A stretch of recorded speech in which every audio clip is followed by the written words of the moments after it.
Good morning and welcome back, friends. Welcome back to another short video tutorials. Today we have human ear model, and today we will explain how the perception of sound takes place. The first thing, any type of vibration within 20 to 20,000 hertz, this vibration will hit our pinna. Pinna is a cartilage-made structure that is covered with the skin. The first thing, the sound will hit and it will be directed in the auditory canal. So these two altogether makes your external appearance of the ear. Different animal have a different shapes of pinna, and this is your skull.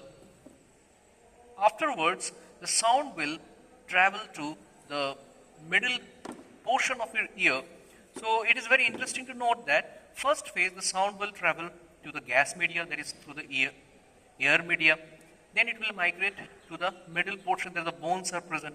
Ear ossicles is a very important collection of bones.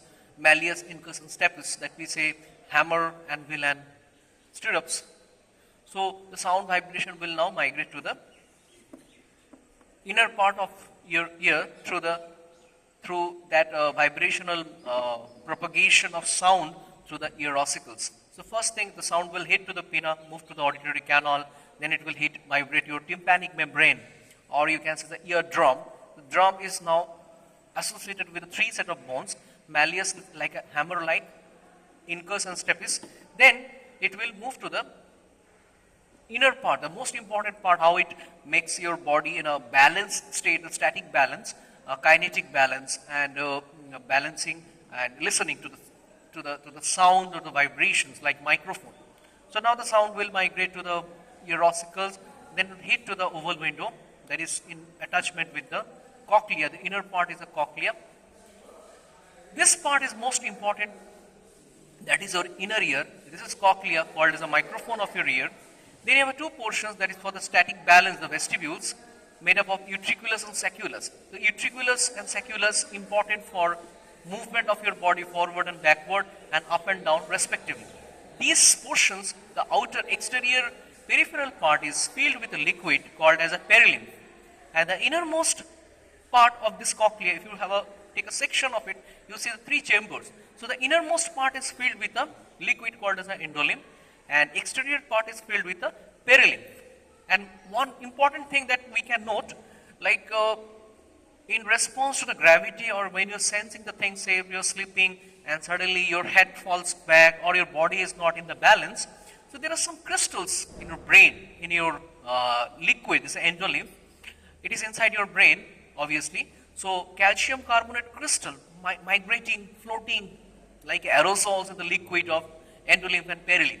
So this part having a tectorial membrane that is connected with your hair cell, and hair cell are very sensitive because they are in connection with our eighth cranial nerve, that is the auditory nerve, or you can say the vestibulocochlear nerve. So finally, this vibration will be taken to the brain with the help of eighth cranial nerve, that is the auditory, and finally you have a perception of a sound. Perception of a sound means like I am talking, whether it is a noise or a music or a language.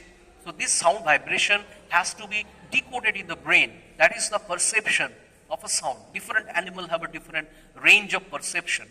And otoconia, that is the most important thing that I'm trying to say. Otoconia, those crystals are very sensitive to the gravity.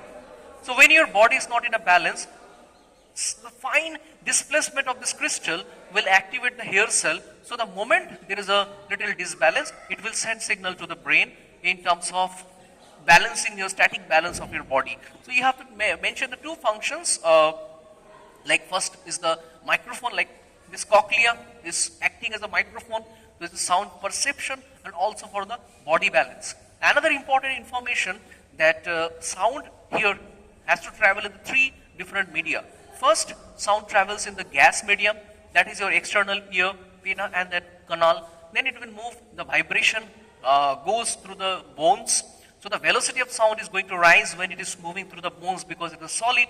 So there is a change of the media, see, gas to the solid, and finally the sound will move to the liquid media. There's an endolymph liquid. Endolymph centrally and exterior part in the ear, the inner ear, having a perilymph liquid. And you know there are different types of liquid in the body. Endolymph, like a blood, lymph.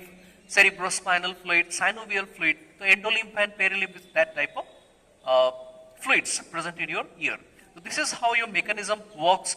So here you have to apply the little concept of physics, concept of nervous system, and this is your total process of perception of sound, not infrasonic, not subsonic, not ultrasonic, the normal range of sound for the human, that is 20 hertz to 20,000 hertz. Yes, thank you so much for watching.